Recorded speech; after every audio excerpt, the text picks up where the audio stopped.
What's going on, folks? Eddie Carrington, mayor of Flux City. And this week's episode, I'm really just going to focus on a what if. And that what if is what if the Detroit Lions moved their practice facility to the Packard Plant? This location in the city of Detroit is, in my opinion, a grand opportunity for the Lions to be able to come in and actually revitalize a community as opposed to going to a community that's already revitalized. And so, if you haven't heard, back in roughly March, the Lions, there were whispers that they were looking to move their practice facility out of Allen Park and potentially in Detroit off of 375 via the updated designs that they're thinking through for that location, as well as also considering Ypsilanti and Ann Arbor. And I would want them to potentially consider a fourth option. We're going to get into this topic a little bit throughout this episode and really make my case for having the city of Detroit and the Lions organization consider this as an opportunity to really drive economic improvement and revitalization in a community that deserves it, as opposed to going into a community or a neighborhood that's already revitalized. So let's get into it.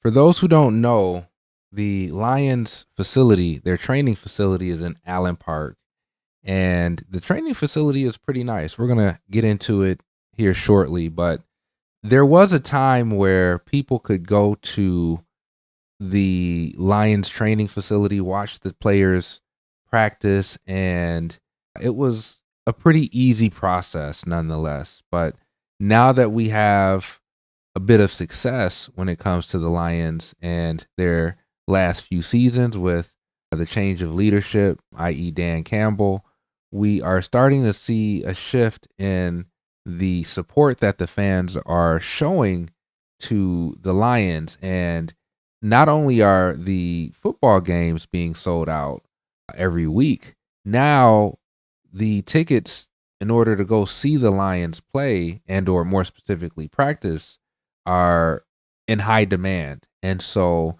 the process of actually getting into the training facility to watch the Lions has become a lot more challenging. Not to mention, they are running out of space. I think they have roughly around 20-ish acres of land that the site is currently positioned at and or sitting at. The parking for the training facility is roughly about a mile away, and individuals basically have to get bused to and from the training facility in order to, more specifically, the fans witness the players in action when it comes to practice. And so having a larger footprint for their facility would be hugely beneficial for a team like the Lions that, once again, is finally getting to a point where the fans here in the city of Detroit are rooting for our home team. And so this is where that rumor of them looking for more space has kind of kicked into overdrive. But let's check out their facility. If grit was personified, it would look a lot like the Lions organization and team. And to put it bluntly, there are really no days off within this facility, and that same mentality carries the team onto the field. A rare look, Local 4 tours a sprawling 225,000 square foot Lions practice facility. Behind these doors, this is where the coaches and players go to work. Each group has their own meeting room and classroom. There's also the engine room, aka the weight room. Very end of our hallway here, we have what we call the engine room or the weight room, where the players conduct their workouts throughout the off season and into training camp, and then they get on a regiment in the regular season. So we are in what we call the team meeting room. This is an important room when Coach Campbell decides to meet with the team as a whole. The word grit has been a big part of Coach Campbell's culture, obviously since he took over, and it's designed to embody the hard work ethic of the city, and really it's become a word that I think a lot of our fan base identifies with. Next, Absolutely. let's go outside. What you see here are 2 natural grass practice fields. Fans may know the field from either watching public practices during training camp in August We got to apply pressure. or through the Hard Knocks series. The players practice 3 days a week out here, and obviously when the weather changes, we have the ability to go from the outdoor practice fields directly to the indoor field. If not practicing outside, then there's this 95,000 square foot indoor practice field. Wow. The turf you see here is new turf that was installed last year that resembles exactly the turf at Ford Field. During the season, it's not uncommon to see coaches and players working a grueling 12-hour day. If they played on Sunday, it's back to the practice facility Monday, a quick rest day on Tuesday, then they grind the rest of the week. There's also plenty of practice film to watch. If you look around the facility, up on the walls there are cameras installed in the pillars of the walls here in the indoor field. In a snapshot, you can see the work and investment are paying off. If you're a Detroit sports fan, it's a good time to be one. For those looking for proof that the Lions are looking for a new facility, check out this MLive article that will be linked in the description below. But as you can see here, the Detroit Lions, when asked about rumors regarding potentially moving their Allen Park training facility headquarters to either Ann Arbor, Willow Run Airport, the team president actually mentioned the I-375 redevelopment area as well. But why just go to a place that is already thriving and not actually take this concept of putting a practice facility in a community that would really benefit from having an organization such as the Lions moving their practice facility there, right? And that's where my argument, quote unquote, kind of starts. How do we convince the Lions to take this level of economic development and neighborhood development to another level by actually being a market maker in a way where they're bringing industry to a community that could really benefit from what they represent, and the opportunity, even if this is just a practice facility, could be from restaurants to apartments and more residential units just in general, whether it be for rent or for sale. It increases the property value in that area. It increases density. They can pull from the community when it comes to local hiring, all types of just win-win scenarios that the city and the Detroit Lions organization can benefit from. Now, the city of Detroit actually issued out an RFP back in May of this year. So they, interestingly enough, only wanted to focus their energy and effort on industrial concepts, which I could understand due to the zoning over in that area, as well as what they were able to accomplish with the old Kettering High School, which has successfully been converted into an automotive supplier. But this is a pretty detailed breakdown of what is going on at the Packard plant when it comes to the parcel ownership and the potential challenges, as well as kind of a mid-level breakdown as to how the city is looking to partner with the right organization in order to get to a point where we can have this site redeveloped. But this is a really detailed website, and I just want to point out that even though we're talking 40 acres, it's somewhat oddly broken up. As you can see, you have a chunk of land here, You have a smaller plot of land here, and then you also have another large chunk of land when it comes to these parcels that are not just owned by one entity.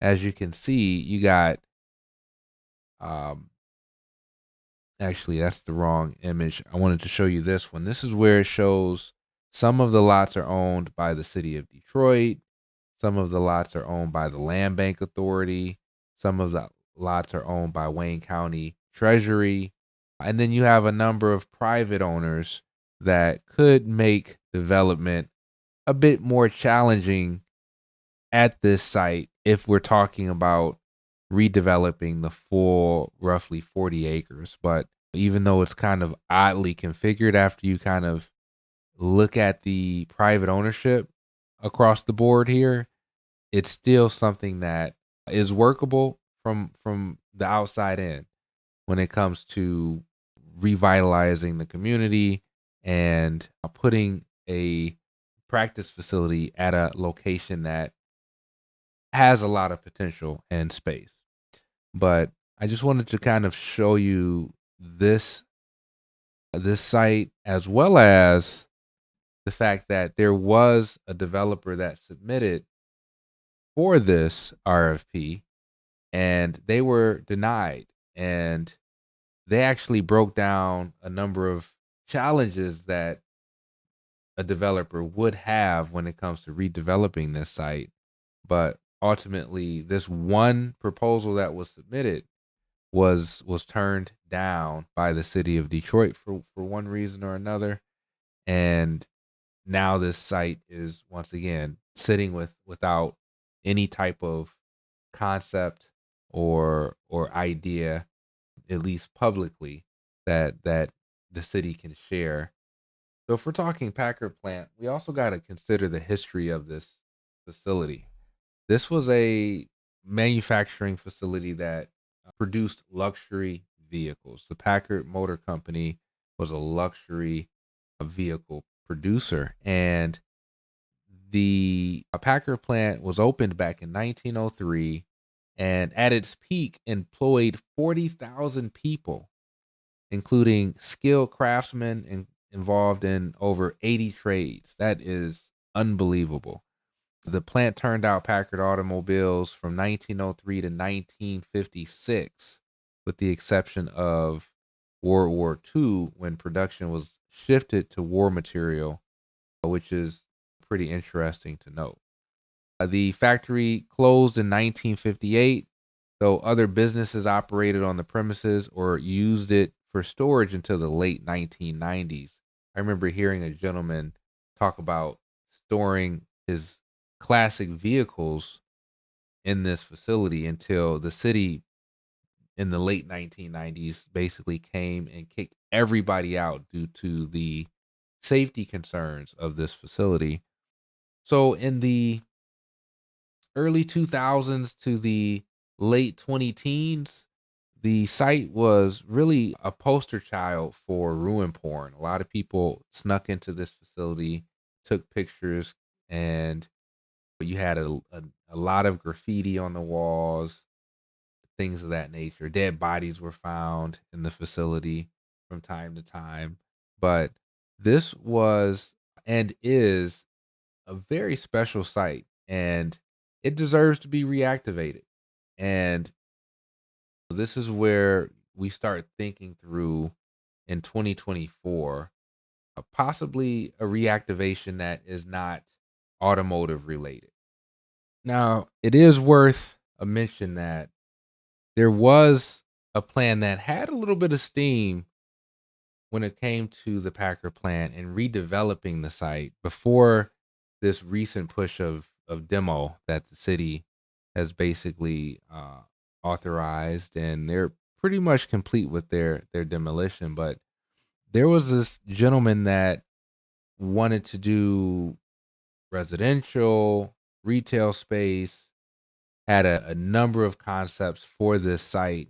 And if he were to have pulled it off, this would have been one of the greatest developments in the city of Detroit. But as development is one of the hardest things to accomplish when it comes to real estate, especially at this scale. Redeveloping a site like the Packard plant, not an easy thing to do, especially with all of those buildings that were still standing at the time. And theoretically, you would think that having a facility that you just have to rehab and or retrofit is easier than ground up. It's actually not. It's harder to retrofit these types of facilities and more expensive comparative to just basically starting from scratch with a new facility. And so this gentleman here, as you can see on this screen from this Detroit News article, ran into a challenge that a lot of developers run into. They couldn't get the capital stack in order and they couldn't make the numbers work to a point where they ended up failing at their vision of redeveloping this site. And once again, this was a very grand concept that this developer was thinking through and trying to execute on, but ultimately this is one of many examples of developers just not being able to accomplish said project. And it was unfortunate. The city actually took back the site in one format or another. I don't necessarily know how that works legally. And I'm not also sure if with the city covering the demo because of the danger of these facilities, will the cost of that demolition basically get rolled over to the previous owner. And I'm not even sure if maybe he still has some ownership of these sites in some capacity, depending on what agreement he has with the city of Detroit. But yeah, once again, somebody actually tried and failed when it comes to putting together a proposal and more specifically a plan because he actually owned the site and wasn't able to accomplish it. The city has done a really good job doing their demo here, cleaning up this site, and look at that possibility. Look at that potential there, right? Look at the opportunity that an entity like the Lions has to in turn revitalize this site and community and spur development over in this area in ways that the city has yet to see outside of the downtown midtown area, right? Or if you look at what is happening with Henry Ford in that district, if you Northwest Goldberg, if you look at what's happening in Southwest Detroit with the soccer team that is buying a facility, I think that's Southwest Detroit.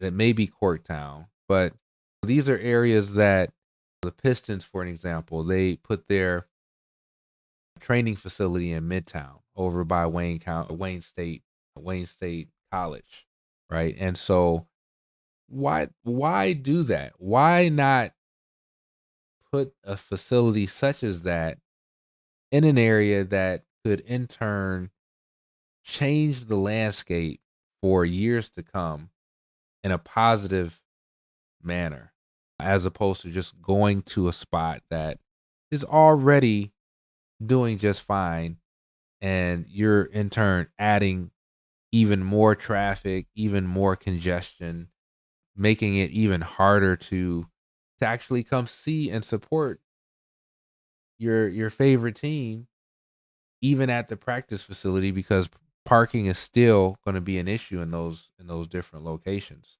right? Whereas you have the opportunity here to make your own parking and once again design a location that is not something that you're trying to fit in to a location that's already pretty much tight and you got all of these constraints. Whereas here, you have in a way an open canvas, with the exception of a few buildings that the city wants you to keep, right? But Detroit Lions, this is my recommendation and ask to you, and that is consider putting your facility over here. Consider putting your facility, your practice facility at over at the Packard plant. You would not regret it. You definitely wouldn't. This is something that would change the game when it comes to neighborhood revitalization. So, what are your thoughts on the Detroit Lions moving their practice facility not to Ann Arbor, not to Ypsilanti, not to the 375 location, but to the Packard plant? I really think that if they were to do so, this would be one of the biggest things that have happened to the neighborhoods in 100 years. Because even if that proximity is roughly 8-9 minutes from downtown Detroit, that Kettering neighborhood is really sparse and is in need of some type of drive or driver, more specifically, to kind of spur development in an unconventional way. They have a few factories that they have stood up over the last few years, including the old Kettering High School that was converted into an automotive supplier. But what if the Lions once again puts that facility in the Packard plant, or where the Packard plant is? I would love to know your thoughts and know if you think I'm crazy for thinking about this concept, and would love to kind of deep dive into this in a later video, as the city has a breakdown of who owns all of those lots over in that area. And it's actually not all owned by the city. Some is owned by Wayne County, some is owned by private owners, but for the most part, they have a very large chunk of land there that they're able to in turn provide to the right tenant. And what better tenant than the Detroit Lions? Thanks for watching this week's episode, and I'll see you next week.